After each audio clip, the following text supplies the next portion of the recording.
Okay.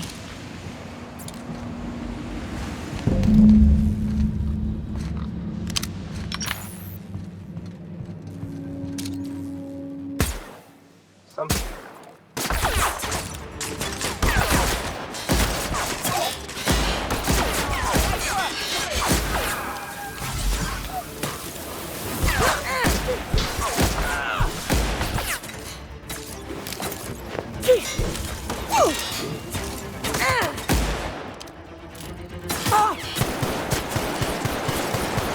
Everyone all right?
You gotta teach me that.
Captain, as it appears we may soon be embarking for a maximum security prison planet, I believe the crew would like to speak with you to, as you humans put it, air some concerns.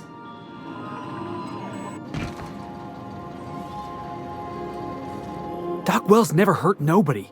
Just a kindly old fella living by his lonesome up in the rings, tinkering at his table. The board just couldn't leave him be. Breaking Phineas Wells out of a maximum security penitentiary. I can't think of a better lost cause to commit ourselves to. To extract the scientist, you will need to infiltrate the labyrinth. But that course of action is likely to be quite dangerous, Captain.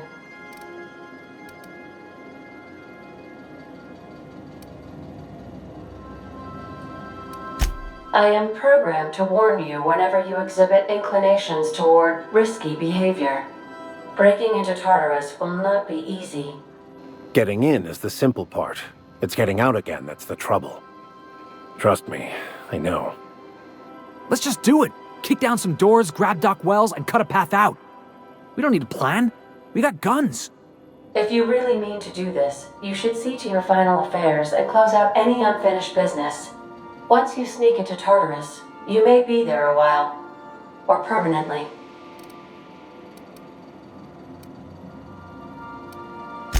It's the craziest plan I've ever heard. And I mean that as a compliment. You didn't hire me to think. And I ain't about to start now. You're my boss. And I'll walk into fire with you. I think it's insane.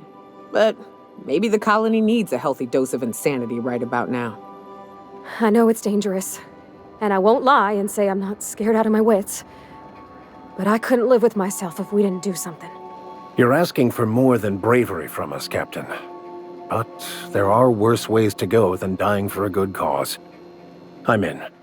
Let Sam get the grime out. It's what our units do best. The entire plan is a terrible idea, but I admire your bravado, Captain, which leads me to illogically believe, against the odds, that you will be successful. If we don't make it, at least it'll be a great story. Got my trusty tossball stick, got my ass-kicking boots. I'm ready, boss. Outstanding. You can count on us, Captain. We're crew. For real crew. That means we got each other's backs. Right? Never thought I'd volunteer to break into a prison.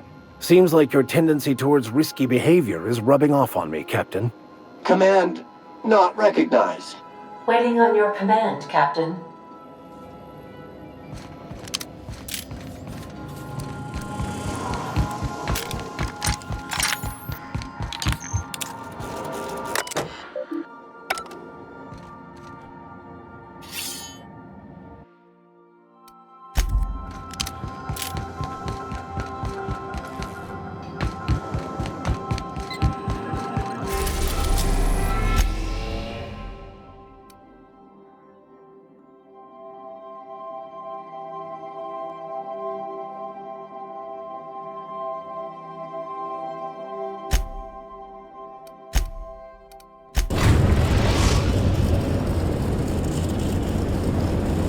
I am pleased to inform you that we have arrived at the labyrinth. Please be advised that the punishment for trespassing is execution. Please be advised that electrical storms on the surface of Tartarus make departure impossible at this time. Resident count is as follows: 3,071. Resident deaths, including but not limited to executions, are as follows: 1,684. Resident escapes are as follows: 0. The interior can be chilly. Take a scarf with you, Captain. I would also ask that you leave your captain's ID with me, in the event that you do not return. I can make the assurance that I will not leave with another captain unless you do not return within 876,541,652 hours. Oh, speak of the devil. Captain, I am receiving a transmission from the prison's docking authority now. Attention, unauthorized spacecraft. This is a maximum security installation. Your presence here is an explicit violation of UDL corporate policy. You are hereby confined to your docking platform until a ticket detailing your crimes has been filed and notarized, at which point your vessel will be seized and you will be executed.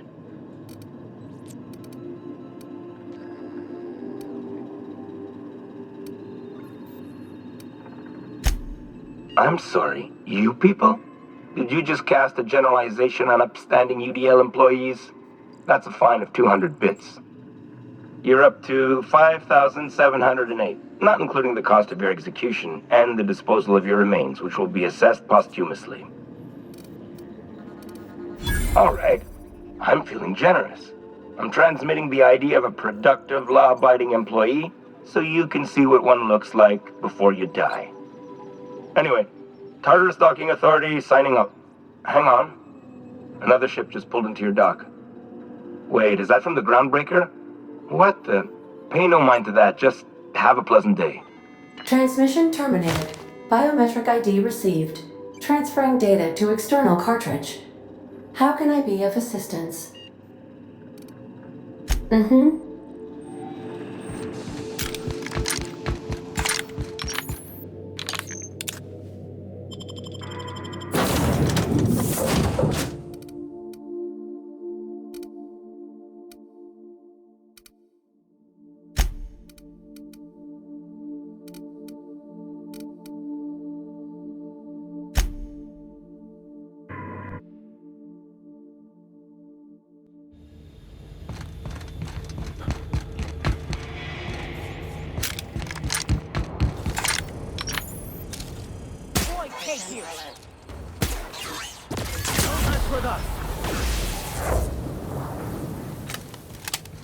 Oh good, a fight!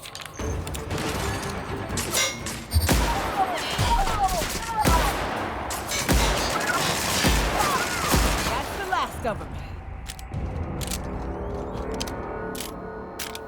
Like wrapped among the rocks.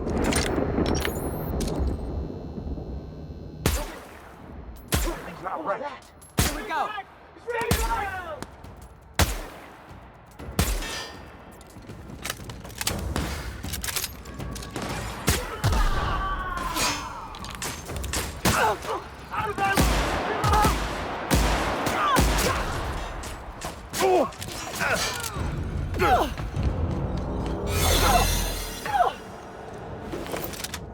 The captain did right by us once.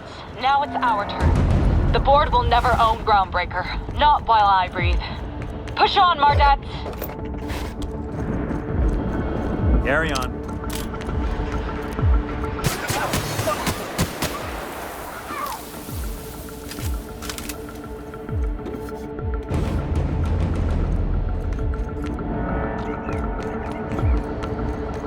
What was that? Put him down!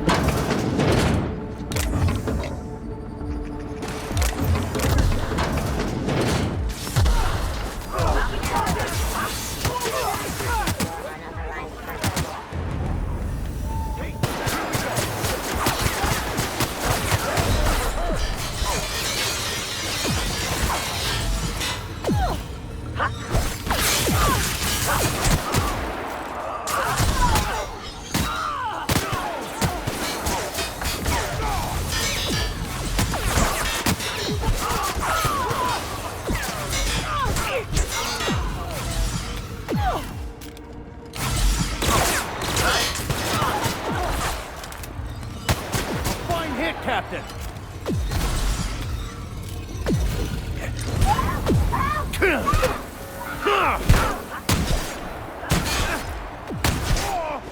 That's the last of them.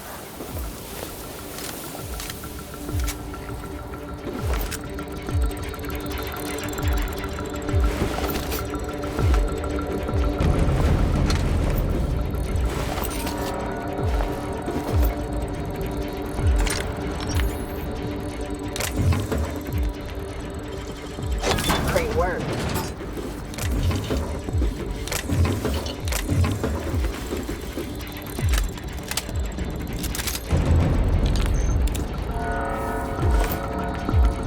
Can't let you take all the glory here, bounty hunter.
on that as we make our descent. I've gotta admit, I'm not too keen on walking into a prison. They lock me up, I'm liable to kill everyone trying to get back out.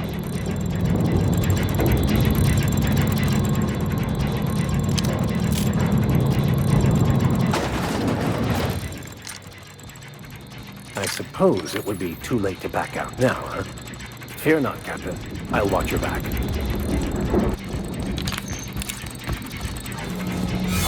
Sublight has arrived. Hey, kid. A little bird told me you could use our help. I said I owed you one, and I always pay my debts.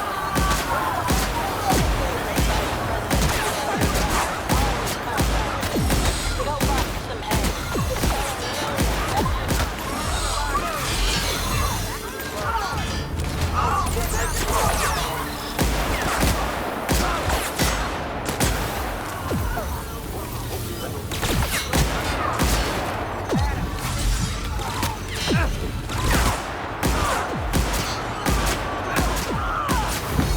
Well done.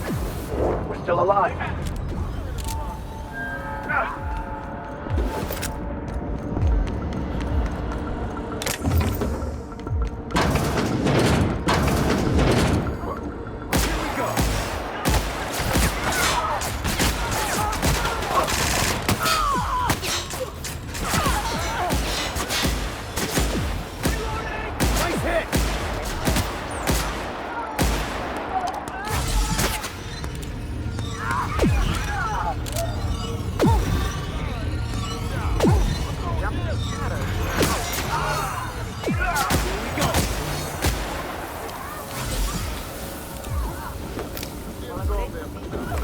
I'll find whoever did this.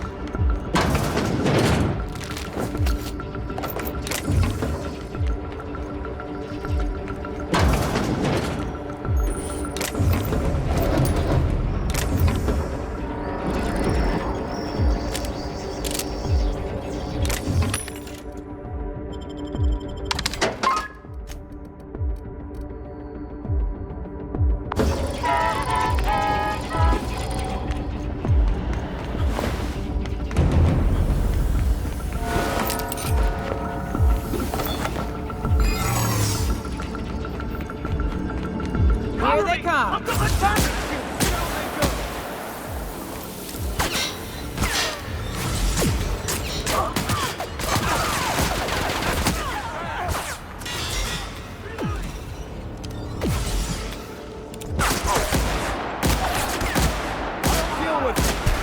That's the last of them.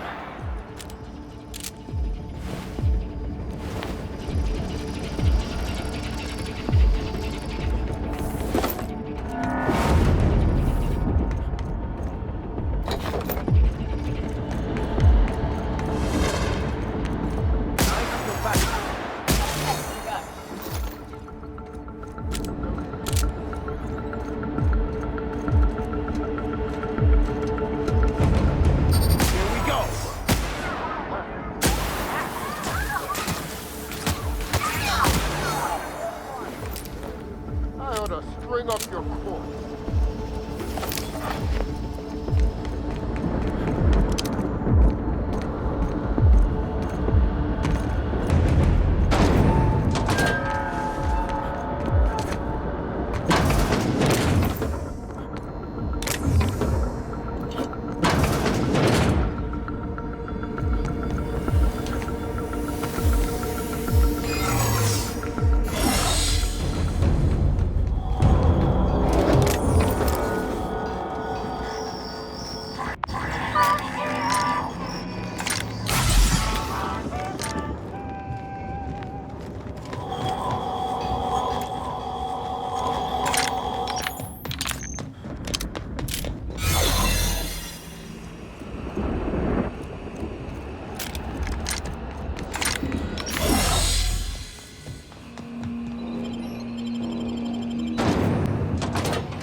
Keep your eyes out for dissidents.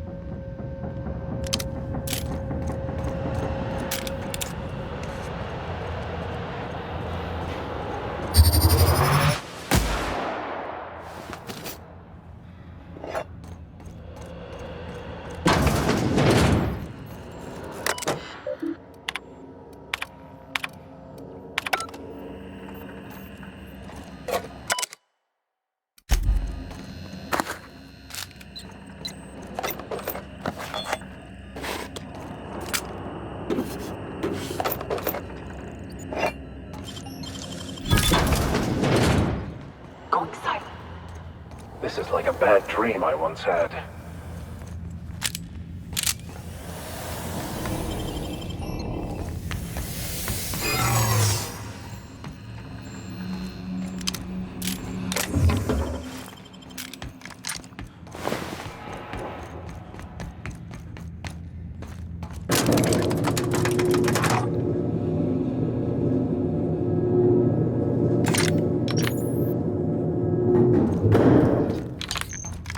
Let's go, troops. Stellar base counting on us. Gotta get down! We've got trouble.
Spreading the good word, one bullet at a time.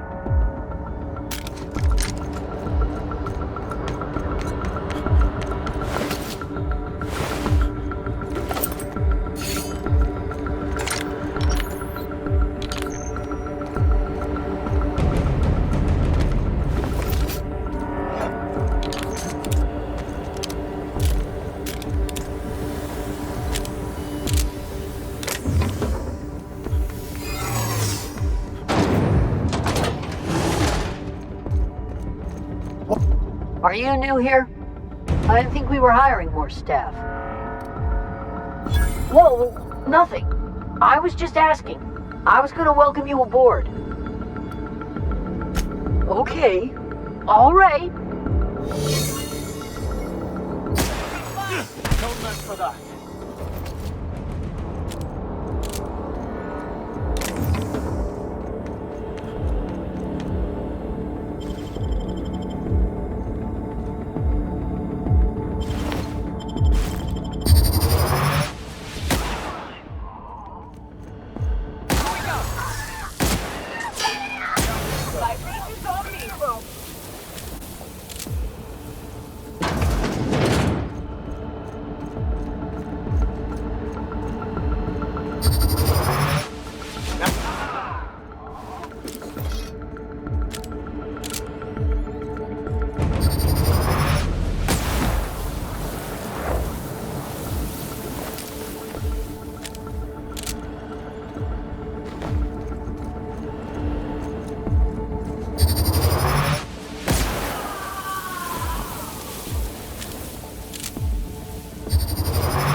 right, MSI. I'm not one for rousing speeches, but the captain needs our help. So, get in there and fight! See what the fuss is about blasting go.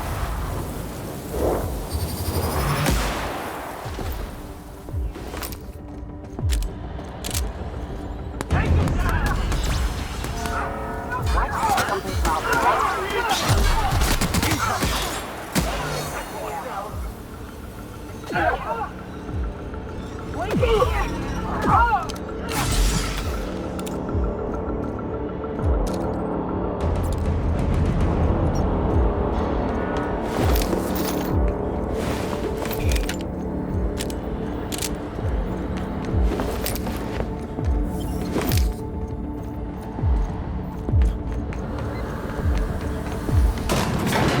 Everything in my life has been leading up to this point.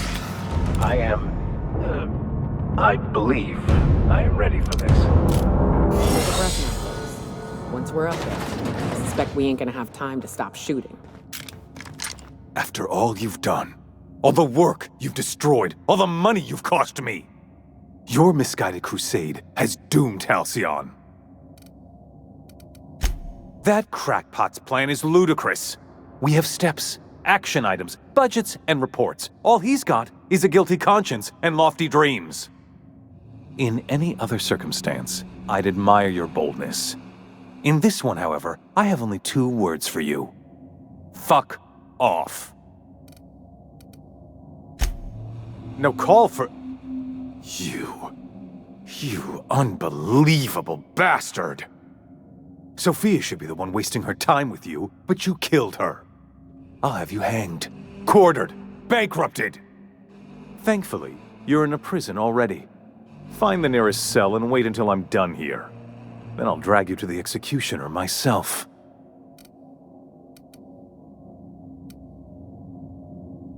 Is that sarcasm?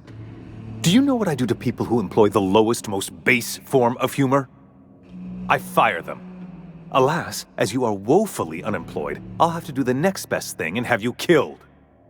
In the next room is the finest automechanical purveyor of death ever made. Try not to scratch the paint with your skull, it was fucking expensive.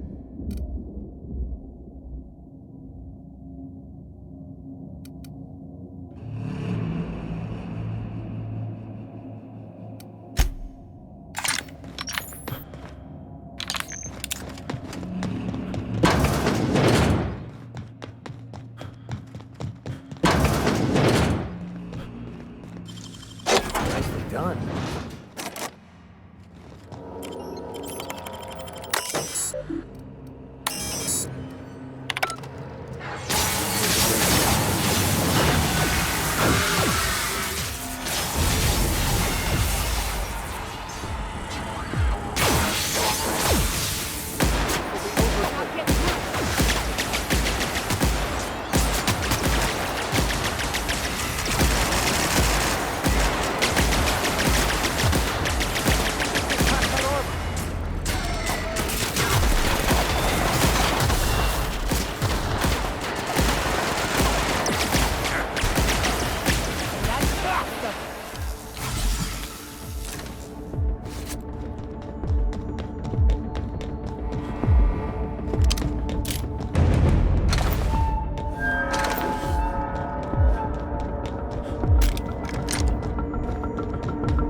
Get me out of here!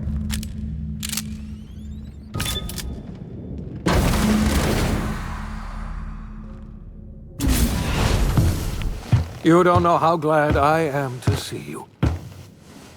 You lunatic. You broke into the board's own fortress and killed the chairman just to rescue one doddering old man. You are absolutely out of your mind, and I can't begin to thank you enough.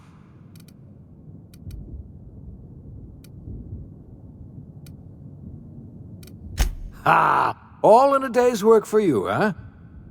You've broken the board's stranglehold on this colony, and you saved my life. But there's still so much we have yet to accomplish. You and I are going to have to work harder than ever to save Halcyon.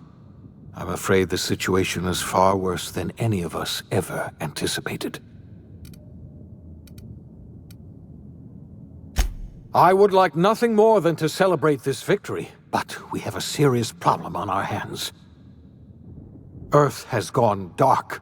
We haven't received a single message in 3 years. There's been no communication, no signals, nothing. 2 years ago, the Earth's Directorate's frigate disappeared on their way back to Earth. We don't know what they discovered when they arrived, or if they arrived at all. So we've got to make do on our own. Seems to me that'll make us stronger in the end anyhow. You're quite right. We've got no choice but to make do on our own. Earth is only an idea to us, but that idea is the bedrock the colony is built upon. If people were to find out it's gone dark, the shock could be too much to bear. I don't want to imagine what'll happen once news gets out. Let's just keep this between us for now. We're in serious trouble, my friend. Do you know what this means for Halcyon? We can't rely on Earth for support anymore. We've been cut loose.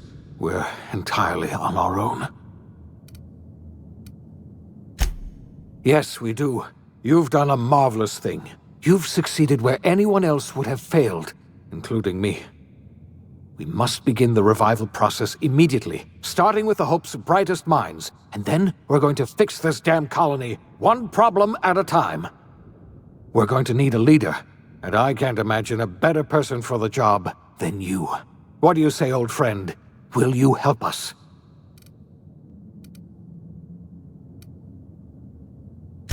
When I revived you, I thought you were going to help me save this colony. I was wrong. I had our roles reversed, you see. You're the one who's going to save us all. I'm just the one who set you on your path. You're the best thing to ever happen to Halcyon. If you want to take it upon yourself to lead this colony, you have my support.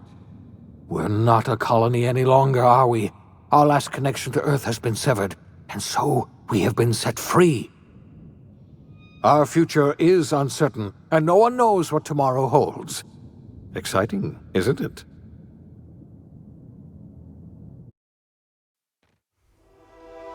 The OSI teaches that everything in the universe happens according to the grand plan. But the stranger that arrived in Halcyon was an unplanned variable. From the moment he landed in Emerald Vale, his actions altered the course of history.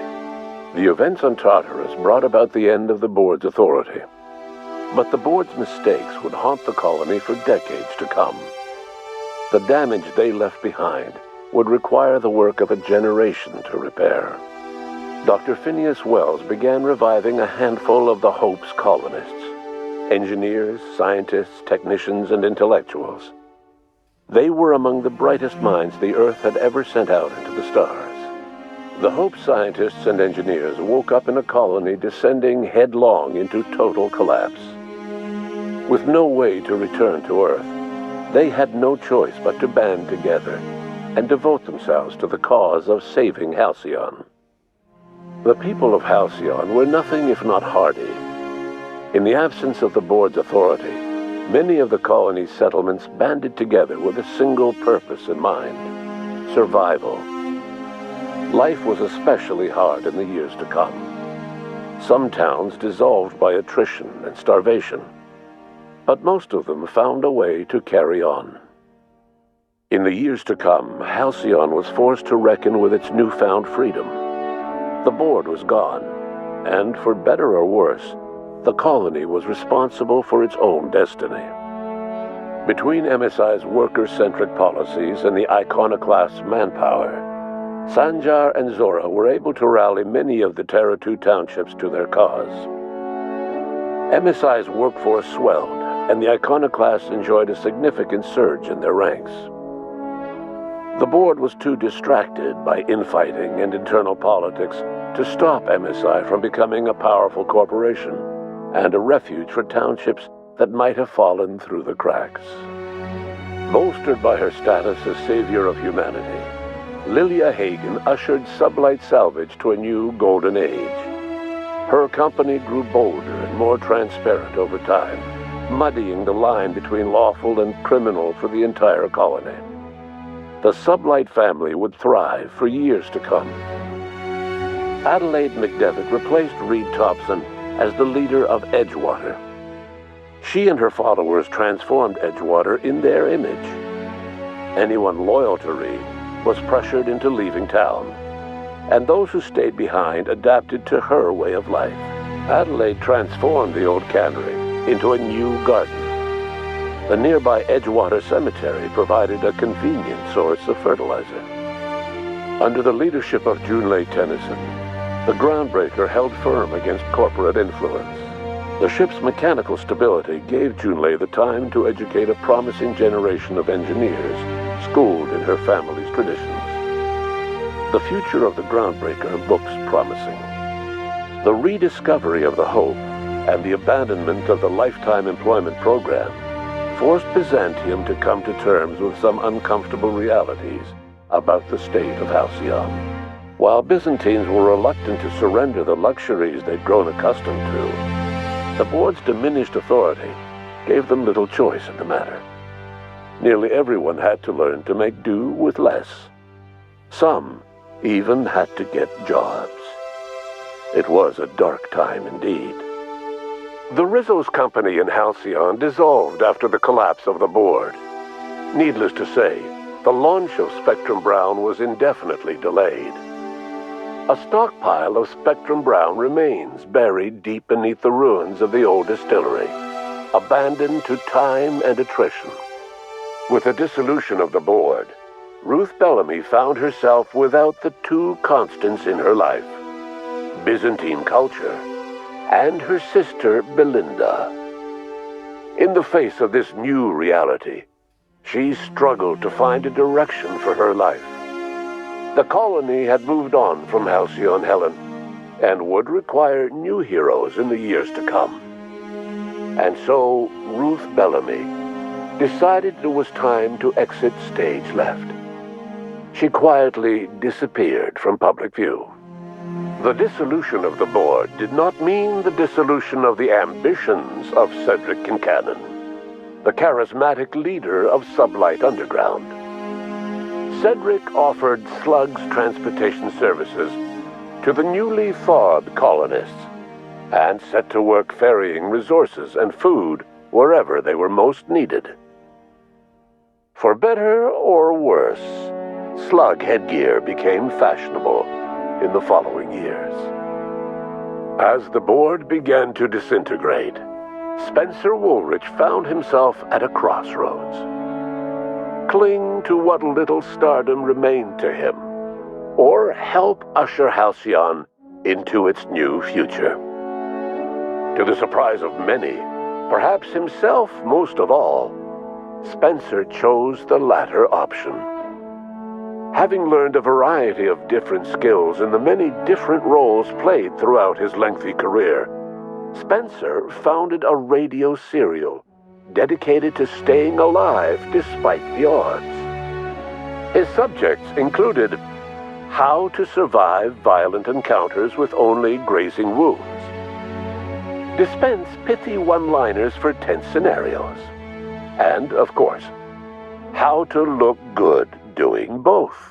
After a brief attempt at dating Helen as one person rather than two, which both Bertie and Helen found too strange, Bertie struck out on his own to try his hand at raising woolly cows. Many of his former Rangers teammates soon followed, accompanied by the woolly cow the team had originally plied with alcohol. The dairy farm thrived under Bertie's leadership and care.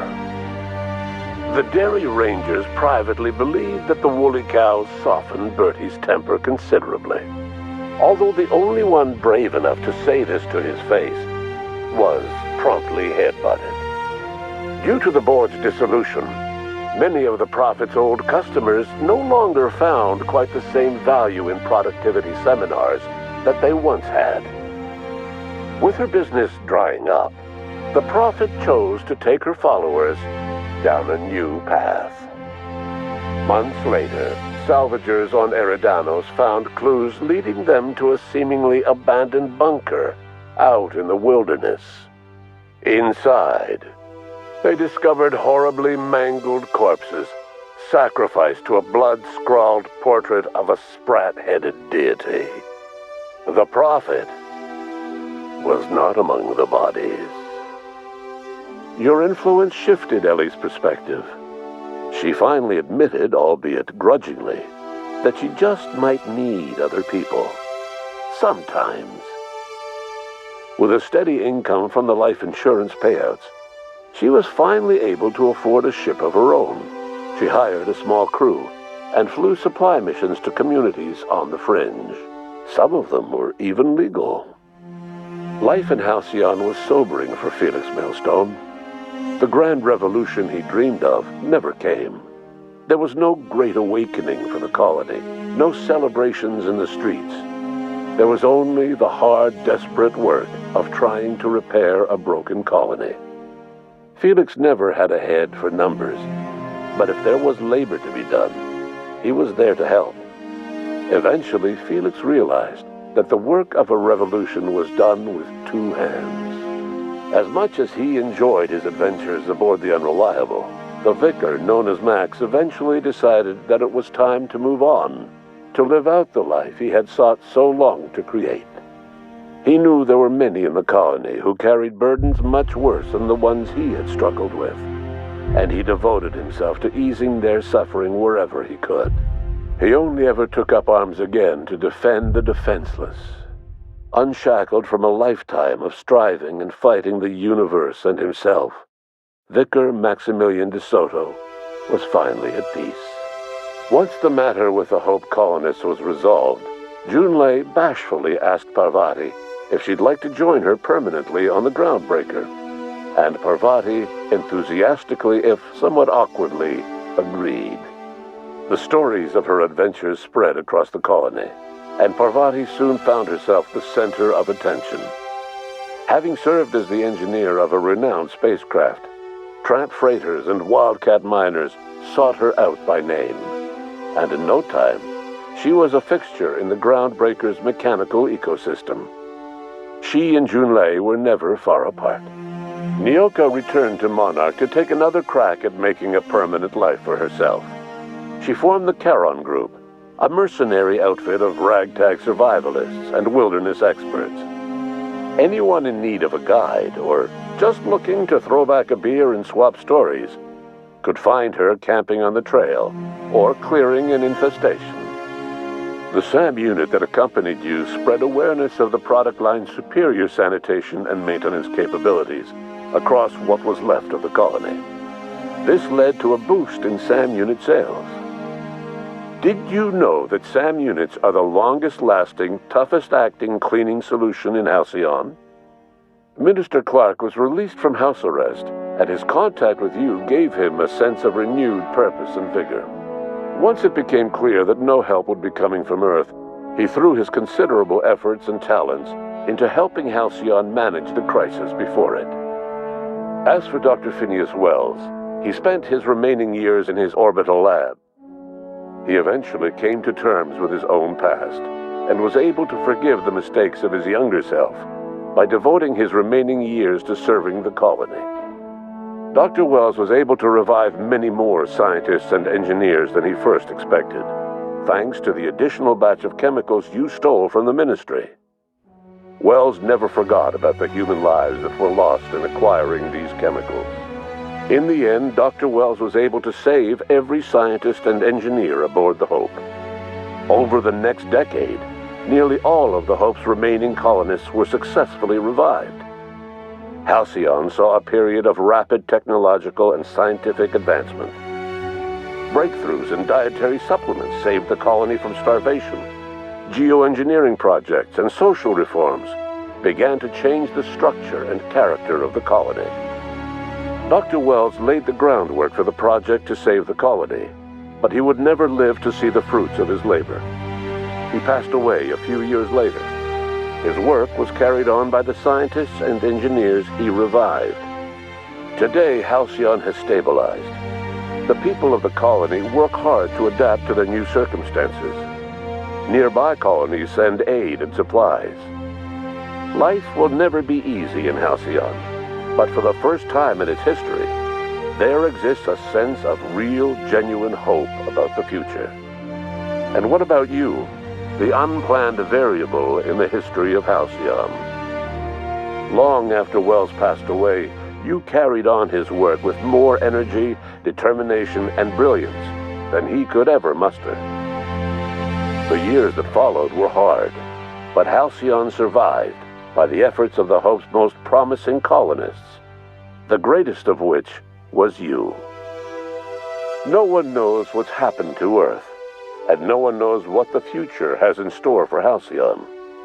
All we know for certain is this: the name of the Unreliable and that of its intrepid captain will remain the subject of countless stories for years to come.